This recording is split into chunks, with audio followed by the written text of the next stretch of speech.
말씀을 딱 보면 오늘 말씀이 무엇을 이야기하는가 하는 것을 너무너무 쉽게 알 수 있죠. 그 주제가 무엇인가요? 부활이죠. 부활 이야기가 많이 나옵니다. 그 부활을 주제로 예수님과 사두개인이 대화하는 내용이죠. 그래서 이 두 분이 아니죠. 예수님과 사두개인이 이야기하는 것을 우리가 이렇게 하나하나 뜯어보고 그리고 종합적으로 결론을 내리면 좋을 것 같습니다. 본문의 사건의 발단은 사두개인들이 예수님을 찾아온 것입니다. 그리고 자신들이 그 질문을 하는데 이 사두개인들은 부활을 믿지 않아요. 이 부활을 믿지 않는 사람들이 예수님께 찾아와서 그 부활에 대해서 논쟁을 하는 겁니다. 논쟁. 자기들이 질문하는 것처럼 이야기하지만 그 속마음에는 자신들이 부활을 믿지 않는 것을 정당화하고 또 예수님이 부활을 믿는 것을 이렇게 밑으로 내리려고 하는 그런 의도가 숨겨져 있습니다. 그래서 그 반박하는 논리로서 예수님에게 부활에 대해서 이야기를 하는 겁니다. 근데 이제 이렇게 이야기를 하는 사두개인들이 누구냐 하면 이 사람들은 그 모세 오경만 믿는 사람들입니다. 우리가 마가복음을 쭉 보면서 11장에 보면 여러 종교 지도자들이 나오잖아요. 바리새인들이 나왔고 헤롯 당들이 나왔고 또 서기관들이 나왔고 뭐 등등 나왔는데 여기 사두개인들은 모세 오경만이 하나님의 말씀이라고 믿었어요. 그 외에 다른 선지서나 이런 것은 하나님의 말씀으로 믿지 않았습니다. 그러니까 모든 근거가 창세기, 출애굽기, 레위기, 민수기, 신명기 안에 다 들었다라고 생각해요. 그 범위를 벗어나면 그들은 믿지 않았습니다. 그런데 모세 오경에는 무엇이 없어요? 부활에 관한 기록이 없잖아요. 부활에 관한 기록이 없고 또 천사에 관한 기록도 이 사람들은 인정하지 않았습니다. 그래서 그들은 천사도 믿지 않았고 부활도 믿지 않았어요. 하지만 이 사람들의 배경을 보면 굉장히 엘리트였습니다. 이들은 제사장 가문의 사람들이 많았고요. 그 당시 귀족 대표자들에 속한 종교적인 당파였습니다. 그렇기 때문에 굉장히 아주 지식이 많은 사람들이었죠. 이 사람들의 어떤 족보를 올라가면 솔로몬 때에 예루살렘 성전의 대사장으로 있던 사독이라는 사람이 있었습니다. 그 사독의 그 이름으로 그들이 계속 내려오는 사람들입니다. 그래서 이들을 사두개인이라고 합니다. 그런데 이들은 그 당시의 종교 지도자들은 로마 시민권 아래에 있었기 때문에 다들 정치적인 색채를 내었어요.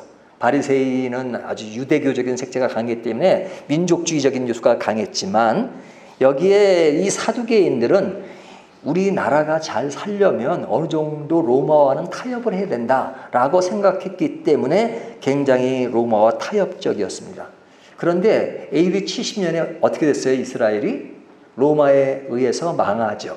그래서 다 무너집니다. 그러니까 로마가 망함으로써 그 로마와 친정책을 폈던 사두개인들은 사라지고 말죠. 그래서 AD 70년 이후에 사두개인들의 존재는 사라집니다. 물론 사라졌다고 해서 그 사람들이 없어지고 그런 건 아니죠. 그 당파의 어떤 흐름이 있었지만 그 사두개인들은 주로 바리새인들 중에서도 있었고 또 다른 엘리트 중에 있었기 때문에 자기들이 속한 곳에서 들어갔습니다. 그러니까 바리새인이면서 또 사두개인이었던 사람도 있고 또 서기관이면서 또 사두개인이었던 사람들이 있었으니까 이 사두개인이라고 하는 어떤 당파는 없어지고 맙니다. 왜? 그들이 로마의 친정책을 폈던 것이 다 그들에게 멸망되고 사그러졌기 때문에 그들은 사라지고 맙니다.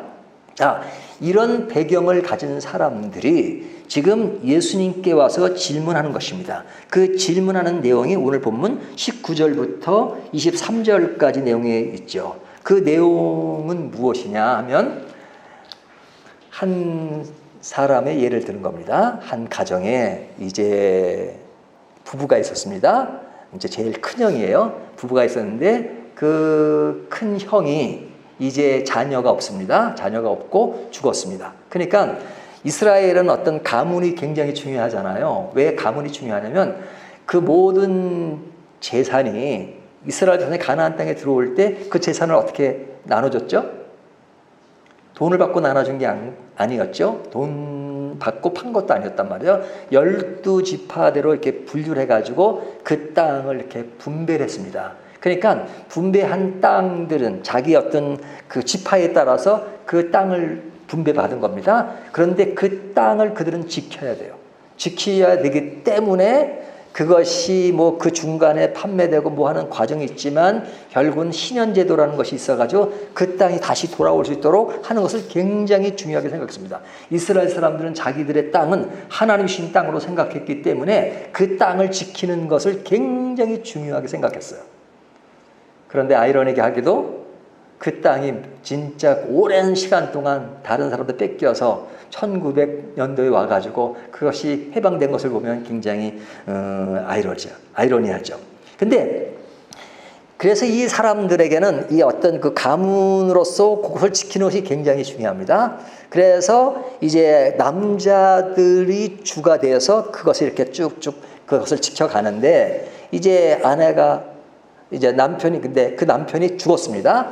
죽으면 그것을 이어받으려면 그 자녀가 있으면 이어받을 수 있는데 자녀가 없단 말이죠. 그렇게 되면 어떻게 되냐면 제일 가까운 친족이 그의 남편이 되어주는 겁니다.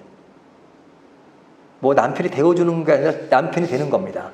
그래서 그 동생, 그 바로 밑에 동생이 이제 올라가는 거죠. 그래서 형수와 결혼을 하게 되는 거죠. 그러면 그 형의 어떤 것을 그대로 이어받아서 이렇게 되는 겁니다. 그런데 그런 것이 이스라엘 문화 속에 있는 것이지만 오늘 이들이 질문하는 것은 아주 극단적인 예를 쓰는 거죠. 그것도 한 명의 동생이 아니라 지금 7형제가 있는데 7형제가 다 이르기까지 둘째도 죽고 셋째도 죽고 넷째, 다섯째, 여섯째까지 죽고 7째까지 지금 그 형수의 남편이 되었다 하는 것을 이야기합니다. 그러면서 하는 내용이 그러면 이렇게 되면 나중에 부활 때 그들은 부활을 믿지 않아요. 예수님께 이제 반박하기 위해서 하는 얘기죠. 부활 때 그 아내의 남편은 누가 되오리까? 라고 질문하는 내용이잖아요. 그러니까 사실은 이 얘기를 하지만 질문을 진짜 하고 싶은 것은 이제 부활에 관한 이야기를 하고 싶어 하는 거죠. 근데 이제 이 이야기는 이제 이스라엘의 고엘 제도라고 하는 것에서 나온 것인데 우리가 예전에 이제 룻기 강해를 했잖아요. 룻기 강해 때 이 고엘 제도가 잘 표현이 되었습니다. 룻기에 보면 한 집안에 남편이 있었죠. 그 남편 이름 기억하십니까? 잘 기억 안 나시죠? 기억 안 나기 싶으면 제가 할 만해요.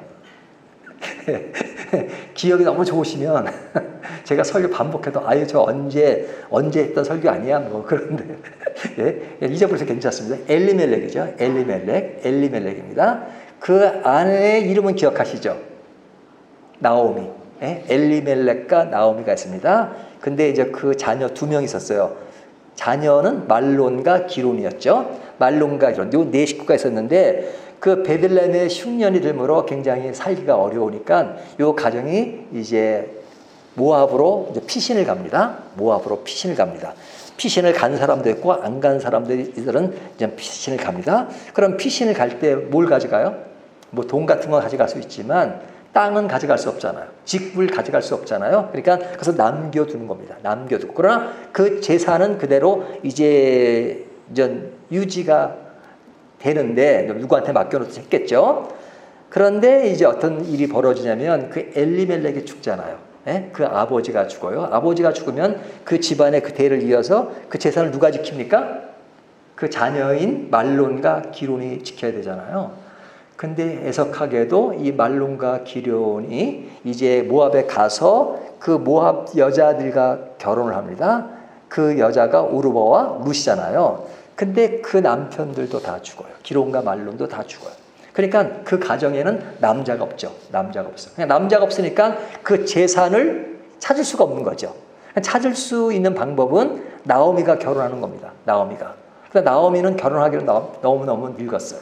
그래서 그 며느리 룻이 결혼하는 장면이 나오죠. 그래서 결혼할 남편이 그 대를 이으려면 그 친족 중에 가능합니다. 그 친족 중에서 누굴 찾은 거예요? 가장 가까운 사람이 있었는데 그 사람의 이름은 룻게 나오지 않죠. 아무개로 나오고 그 다음에 해당되는 보아스가 그의 남편이 되죠. 그래서 보아스가 남편이 되는 과정이 전체적으로 기록된 것이 룻기 내용이에요. 그리고 이제 보아스 가정에서 결국은 그들이 그 다윗의 조상이 된다 하는 것을 이제 룻기가 이야기하는데, 그 내용 속에서 가장 잘 설명하고 있는 것이 바로 지금 말씀 나온 그런 고엘 제도의 이야기를 잘 하고 있는 거죠. 그런 문화 속에서 지금 이런 내용들이 이루어지고 있는 겁니다. 그런데 지금 고엘 제도에 대한 얘기를 했지만 실제로 오늘 말씀에는 고엘 제도보다는 이 사두개인들이 부활을 믿지 않는다는 것이죠.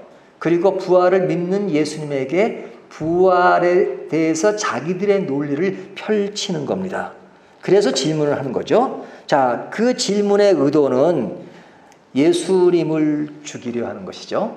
그래서 지금 상황이 굉장히 지금 십자가와 얼마 안 되는 시간입니다. 지금 1호부터 며칠 후에 예수님이 십자가에 돌아가시죠. 그러니까 이때 예수님을 죽이기 위해서 정말로 서로 당파도 다르고 종교적인 색채도 다르고 또 정치적인 색도 다른 사람들이 합을 합니다. 연합을 합니다. 그 연합이 누구였어요?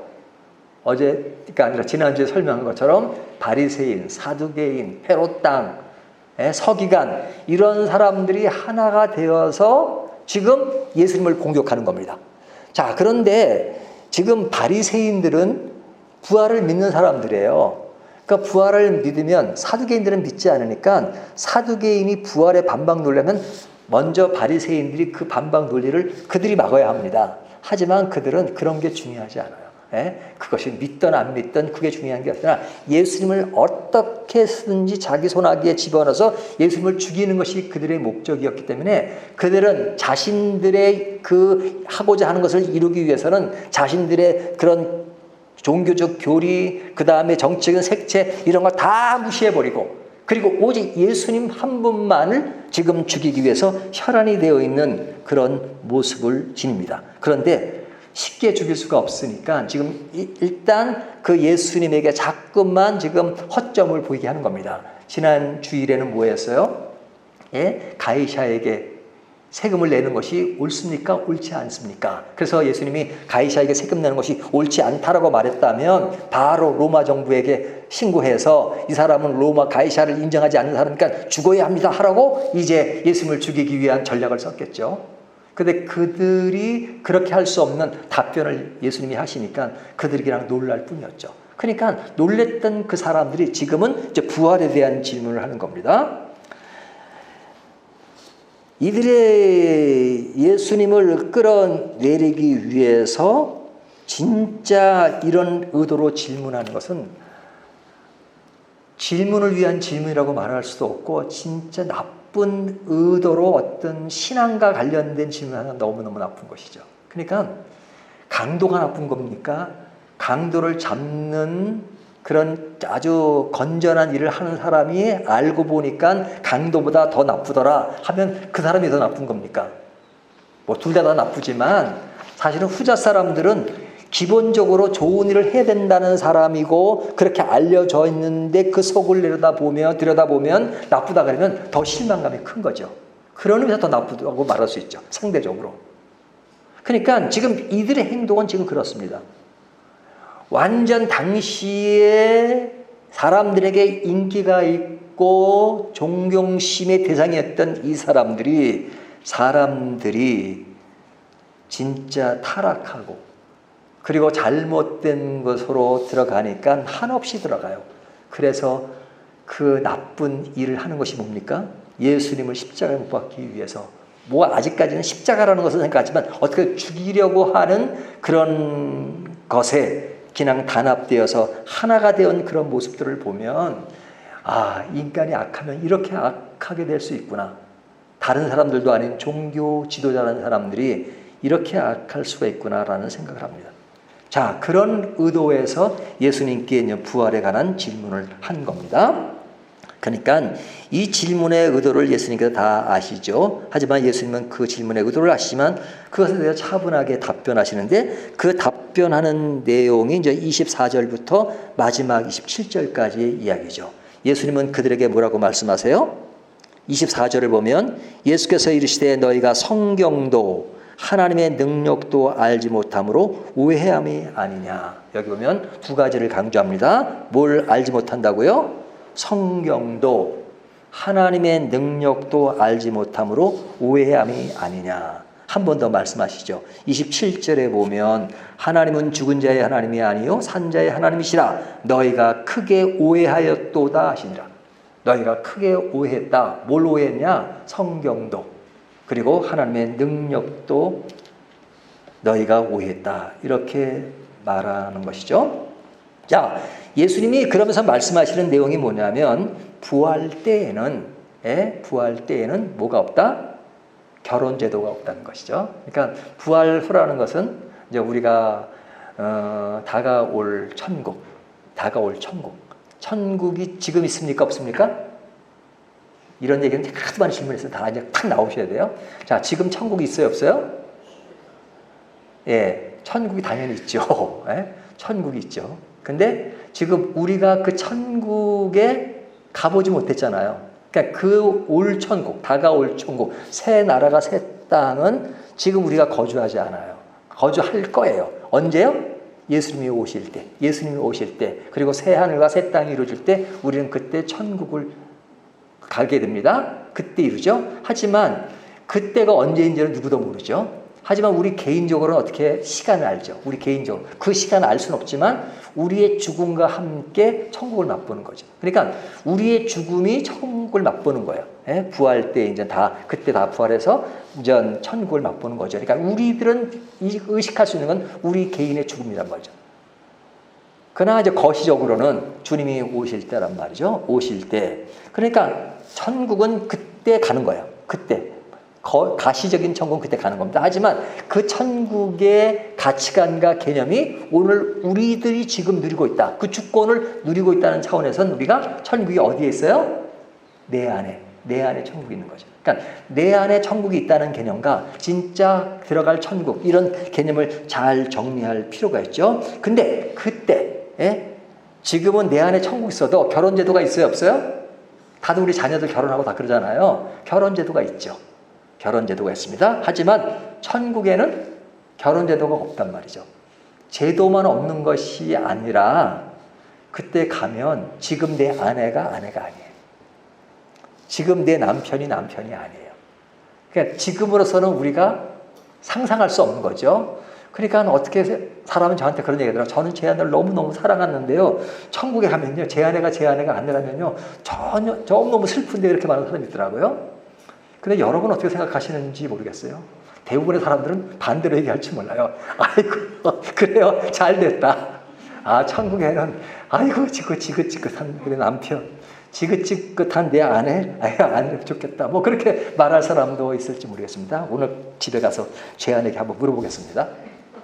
아직 물어보진 않았는데요. 천국 가서 남편과 아내가 아니라면 그것이 좋은가 나쁜가? 근데 하여튼 실제로 천국은 그런 결혼의 개념이 아니라 우리가 상상할 수 없는 세계예요. 전혀 상상할 수 없어요. 우리가 뭐 예측을 하고 해봐도 아니 어항 속에 있는 금붕어가 아무리 상상력을 동원한다고 우리가 이렇게 사람들 이렇게 어울리는 걸 상상이나 할 수 있겠어요.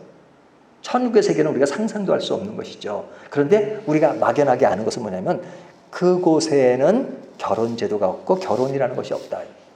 그러니까 그런 것이 없는 그것을 지금 놓여 있는 상황을 가지고 뭐 그것에 빗대서 얘기한다. 그때 가서 7 남자가 남편이었는데 누가 남편이 되느냐? 그런 개념은 이 땅에서의 개념이지 그 세계에서는 그런 개념이 전혀 상관이 없는, 그리고 그 당시 그곳에 가면 그런 것들이 논의조차 될 필요가 없는 그런 세계를 가지고 있는데 이들은 지금 모든 생각이 어디에 국한되어 있어요? 지금 살고 있는 이 땅에서의 생각과 가치관을 가지고 그것을 질문하는 것입니다. 문제점을 제기하는 겁니다. 그러니까 예수님께서 말씀하시기를 그곳에는 결혼이라는 것이 없다. 그러면서 뭐가 같다래요? 거기 있는 사람들은 다 뭐 같다고요? 천사와 같다. 천사와 같다. 그러니까 예수님이 참 기가 막힌 것은요. 우리가 성경을 읽을 때는 예수님 그냥 하시는 말씀이다 하지만 그 말씀 하나하나를 뜯어보면요. 굉장히 큰 그 의미를 담고 있는 겁니다. 예? 천사가 있다. 천사와 같다는 건 뭐예요? 그들이 지금 뭘 믿지 않아요? 사두개인들이 천사를 믿지 않잖아요. 그러니까 그들을 빗대어서 하는 얘기입니다. 그리고 이제 한 예를 듭니다. 뭐라고 하냐면 모세의 글에 의하면, 모세의 글에 의하면이라고 그것을 강조하는 이유가 뭐죠? 사두개인들은 모세의 글만 믿어요. 모세의 글이라는 건 뭐예요? 모세가 썼다는 창세기, 출애굽기, 레위기, 민수기, 신명기, 모세 오경이라고 그러죠. 모세 오경만 믿으니까 모세 오경만을 가지고 믿는 사람이 질문을 하니까 예수님이 답변하실 때 모세 오경으로 답변하시는 거예요. 너희가 그것만을 믿어. 그것만을 믿으면 안 되지. 하지만 그것만을 가지고 얘기하니까 나도 너희와 같은 수준에서 모세 오경으로 답변하겠다 하는 것이죠. 그러면서 뭐라고 말씀하시냐면 26절을 보면요. 이렇게 말씀하고 있죠. 죽은 자가 살아난다는 것을 말할진대 너희가 모세의 책 중 가시나무 떨기에 관한 글에 하나님께서 모세에게 이르시되 나는 아브라함의 하나님이요 이삭의 하나님이요 야곱의 하나님이로 하신 말씀을 읽어보지 못하였느냐. 여기 이제 부활이란 말은 딱 써 있지 않죠. 하지만 예수님이 보시는 그 구약에 보면 와 기가 막히죠. 하나님이 모세에게 나는 아브라함의 하나님이요 이삭의 하나님이요 야곱의 하나님이로다 그러죠. 이때 아브라함, 이삭, 야곱은 살아 있었습니까? 죽었습니까? 죽어 있죠. 예? 그때 모세 시대는 한참 세월이 지났으니까요. 한참 지났죠. 몇백 년 지난 거잖아요. 예수님께서 말씀하시는 것은 그 하나님이 모세에게 말씀하시는 아브라함의 하나님이요 이삭의 하나님이요 야곱의 하나님이라는 것은 그들이 이미 죽었기 때문에 죽은 자의 하나님으로서 얘기하는 것이 아니라 그들이 죽었지만 그냥 죽은 것으로 끝났다는 것으로 종지부를 내는 것이 아니라 이거죠. 뒤에 보면 뭐라 그래요? 하나님은 죽은 자의 하나님이 아니라 산 자의 하나님이시라 너희가 크게 오해했다 하시느니라. 그러니까 그 말씀에는 부활이라고 하는 것이 스며들어 있는 겁니다. 그 스며들어 있는 논리를 예수님은 말씀하고 계십니다. 너희가 모세 오경이면 부활이라는 말이 없다고 생각해서 부활을 믿지 않지? 아니야. 그 말씀을 깊이 들여다보면 그것은 부활이 있어. 왜? 부활이 있어서 없어서가 그 내용이 중요한 게 아니야. 부활 자체가 있는 것이니까. 하지만 그런 것을 너희가 부정을 한다면 부활이 있는 거야. 그렇게 말씀하시는 겁니다. 그러면서 하는 말씀이 하나님은 죽은 자의 하나님이 아니라 산 자의 하나님이시다. 아브라함의 하나님이요 이삭의 하나님이요 야곱의 하나님이라고 말씀하신 것은 죽은 자의 하나님으로서 그들을 언급하는 것이 아니라 그들을 산 자로 여기시고 말씀하시는 것입니다.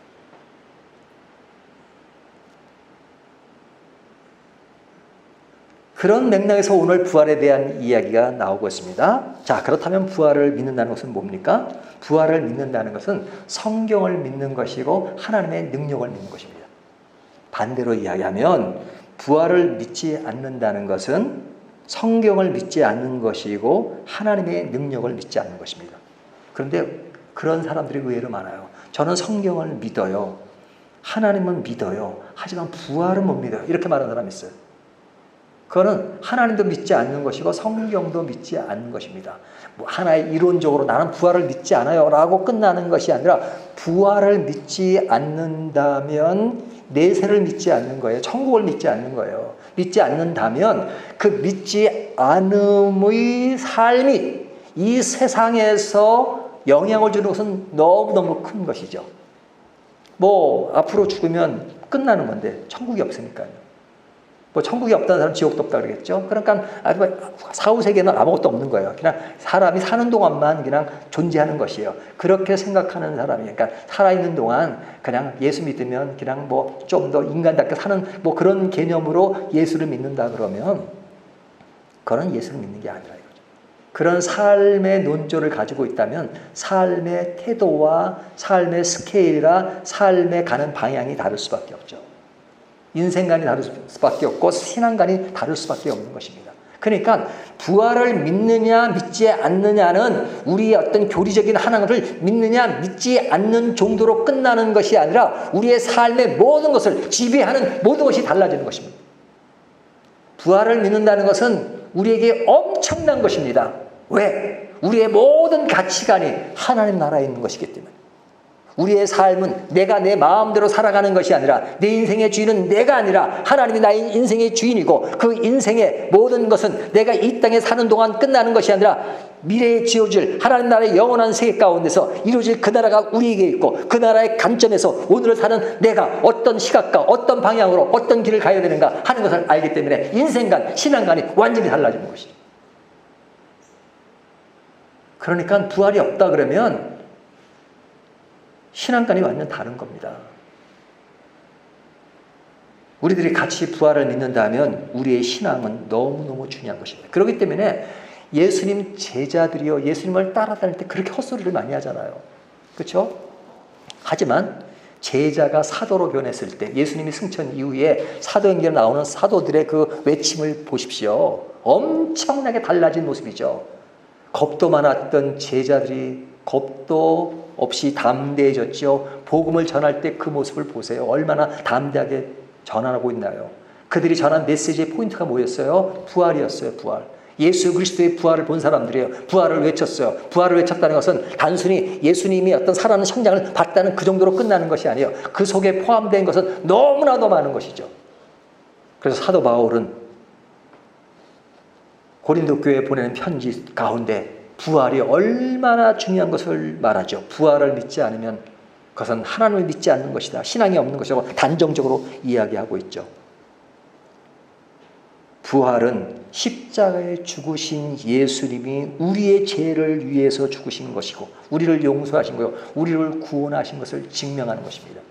십자가에 매달린 사람은 많아요. 당시에 그다음 정적인 사람들은, 그리고 그런 아주 큰 저거는 그냥 다 십자가형을 시켰어요. 예수님 옆에도 강도 두 사람이 있었잖아요. 그러니까 강도 두 사람의 십자가가 우리를 구원할 수 있나요? 왜 예수님의 십자가만 우리를 구원할 수 있나요? 예수님이 하나님의 아들이고 하나님이 우리를 구원하실 계획 가운데 이루어진 일이고 그것을 통해서 율법을 통해서 선지자를 통해서 예언하신 것이고, 그리고 하나님의 아들이라는 증명을 다 하셔야지만 그것이 가능한 거잖아요. 근데 그것을 결정적으로 하는 것이 뭐예요? 부활이잖아요. 부활. 하나님의 아들이라는 것을.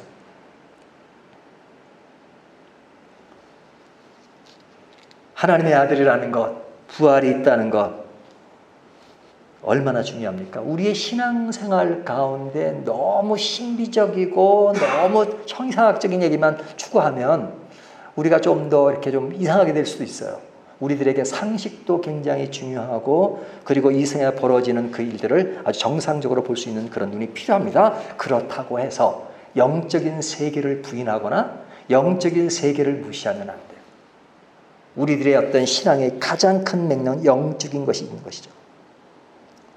그래서 죽음 이후의 삶, 옛날 교인들은요, 우리 전 세대들은 교회에서 하나님 나라 얘기하고 천국 얘기하는 것이 주로 하나님 나라 가는 사후의 얘기를 많이 했어요. 그래서 찬송가를 보면요, 찬송가 옛날에 쓰여진 것들 대부분이잖아요.